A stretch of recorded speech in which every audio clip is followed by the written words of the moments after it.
주음 글자에 나타난 신학이라는 제목으로 같이 은혜를 나누겠습니다. 주음 글자는 나사나엘 호손 작품입니다. 나사나엘 호손은 헨리 제임스, 에드가 알렌 포, 허먼 멜빌 등 미국의 4대 소설가 중 한 사람입니다. 전 세계에 있는 모든 대학교의 영어 영문학과에 미국 문학에서는 석사, 박사학위 과정에서는 반드시 나사나엘 호손의 작품을 공부해야 합니다. 이만큼 비중이 높은 작가입니다. 17세기 즉 1920년에 101명의 청교도들이 메이플라워를 타고 종교의 자유를 찾아 대서양을 건넌 사람들에 의해 오늘날 미국이 탄생되었습니다. 그들은 새로운 영국이란 뜻의 뉴잉글랜드 청교도들입니다. 그들은 사랑과 평화와 자유에 기초한 형제 자매가 충만한 유토피아 공동체를 세우고 그의 후손들에게 대대로 물려줄 뿐만 아니라 전 세계에 가장 모험적인 나라를 건설하고 전 세계에 전파할 사명을 띠고 신대륙으로 건너왔습니다. 그러나 청교도는 사도행전의 초대교회 같은 유무상통한 형제자매가 가득한 남녀 평등의 사회 같은 유토피아 공동체를 건설하려고 했지만 그들은 종교와 정치를 함께하는 신정정치, 세올크라시를 위하여 구약의 엄격한 율법에 기초한 행위 언약을 선택하였습니다. 바로 이러한 엄격한 율법을 선택한 것 때문에 사랑과 자유와 평화에 기초한 형제 자매회가 충만한 그런데 기초한 유토피아 공동체를 세우는데 대립되는 우물하고 어둡고 회색빛 공동체를 만들어버리고 말았습니다. 나사나엘 호손은 성경 즉 율법과 은혜에 대해서 정확히 아는 작가였습니다. 호손은 그의 아내 소피아와 함께 그의 서재에서 셰익스피어 작품들과 존 밀턴의 작품 즉 신라본과 복락원을 낭독하였습니다. 신라본은 창세기 3장에 아담과 하와로 말미암아 인간의 타락과 구원을 말해주는 내용의 영문학에서 걸작품입니다. 창세기 3장에서의 인간의 타락의 원인은 타락한 천사장 루시엘이 사탄이 되고 뱀이 되었다는 것과 타락의 결과 부끄러움과 심한 수치심과 두려움과 양심의 가책 또 고립 가운데 빠지게 되었다는 것을 소상하게 언급하고 있습니다.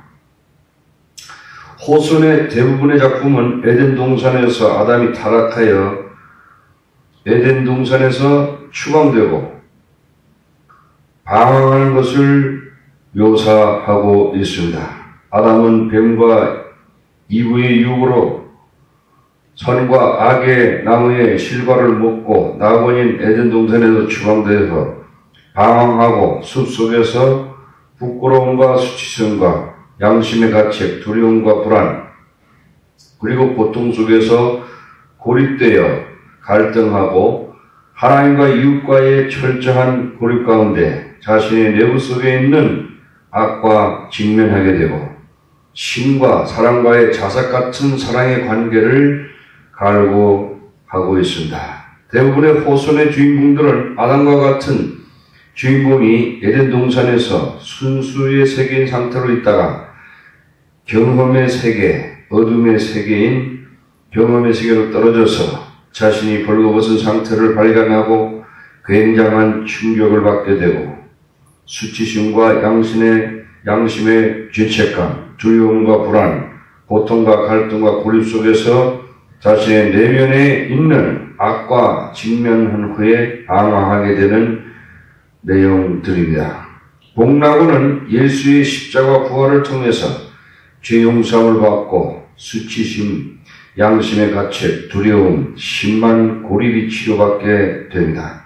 다시 말하면 하나님의 사랑으로 치료받고 형제 자매를 찾아가는 과정을 묘사하고 있습니다. 좀 더 구원하여 말하면 이러한 경험의 세계에 빠져서 자신이 악과 직면한 후에 자석 같은 하나님의 무조건적인 사랑을 통하여 치유된 후에 형제 자매를 그리워하게 되는 것입니다.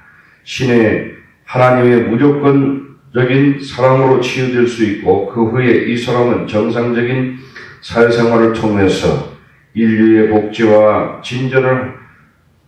발전을 할 수 있는 능력이 주어지게 되는 것입니다. 호소는 인간은 천성적으로 악하며 구원이 필요하다는 것과 인간이 구원에 이르기 위해서는 내면 심리 속에 있는 자신의 내면의 악과 부딪혀야 한다고 주장하고 있습니다.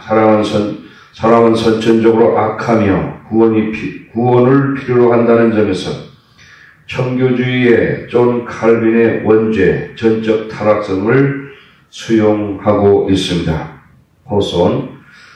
호손이 사람이 구원을 이루기 위해서는 내면 심리 속에 있는 악의 실체와 직면해야 한다. 즉 자신이 죄인임을 알아야 한다는 것입니다. 17세기 뉴잉글랜드 천주교들을 보았을 때 그들은 종교개혁 이후에 그리스도인으로서 사랑과 용서와 자유와 평화로운 초대교회와 같은 형제 자매에게 풍성한 경제적으로 유무상통한 유토피아 공동체를 세울 수 있었음을 말을 하고 있습니다. 그러나 호소는 청교도 사회가 구약의 모세율법을 적용한 것 때문에 앞서 말한 것처럼 우물하고 어둡고 회색빛 사회를 만들고 말았다는 것을 알고 있었습니다.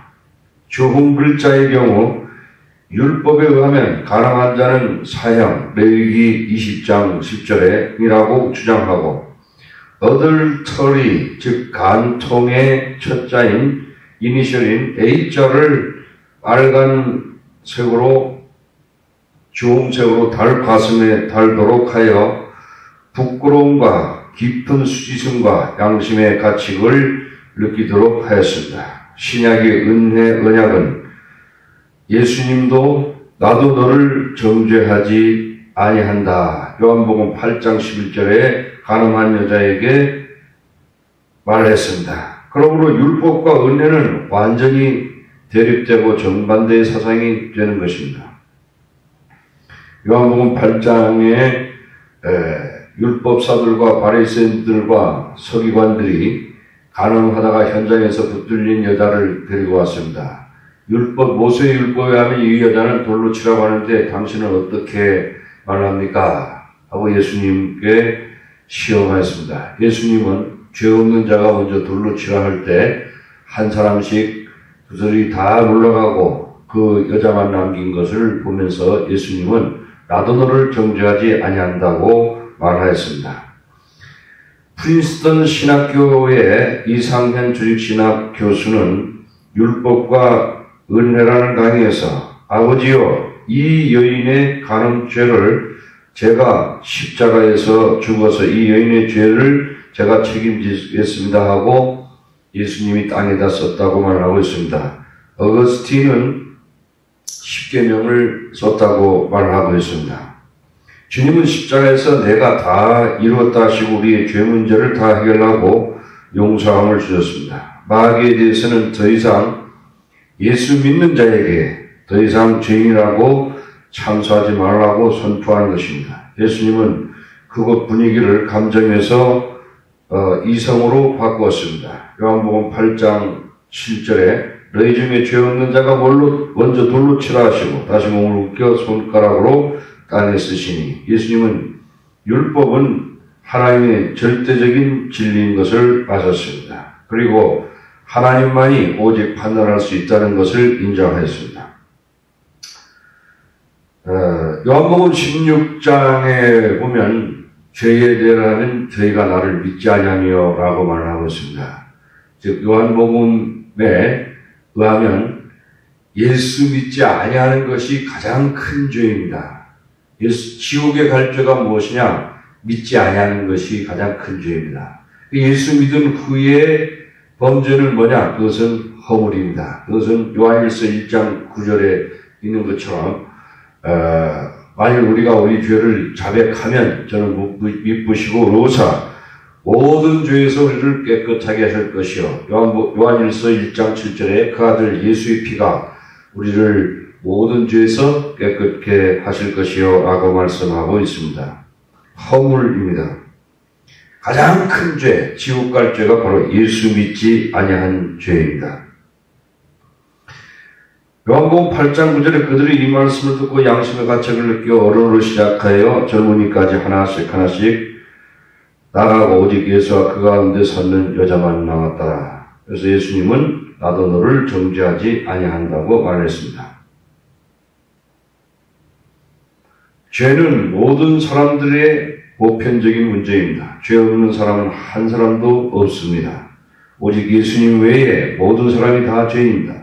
마지막에 예수님만 남아있는 것을 알았습니다. 나도 너를 정죄하지 아니한다는 말이 무슨 뜻입니까? 하나님이 그 아들을 세상에 보내신 것은 세상을 심판하려 하심이 아니요 그로 말미암아 세상이 구원을 받게 하려 하심이라. 주님은 비용을 지불했습니다. 예수님은 우리를 대신하여 십자가에서 정죄를 당하셨습니다. 우리가 예수님께 나아갈 때 죄와 정죄로부터 우리를 구원하십니다. 정죄는 큰 문제입니다. 정죄는 치명적인 손상을 가져오고 완전히 사람을 못쓰게 만들어버립니다. 바울은 심각한 죄인이었습니다. 스데반을 돌로 치는데 승낙을 한 자였습니다. 그는 질투와 미움과 살기가 등등한 자였습니다. 그러나 예수님은 그를 구원하였습니다. 예수님은 바울을 이방인의 사도로 삼으셨습니다. 바울은 믿음으로 그리스도의 은혜를 받았습니다. 그는 마귀의 정죄를 극복하였습니다. 아멘.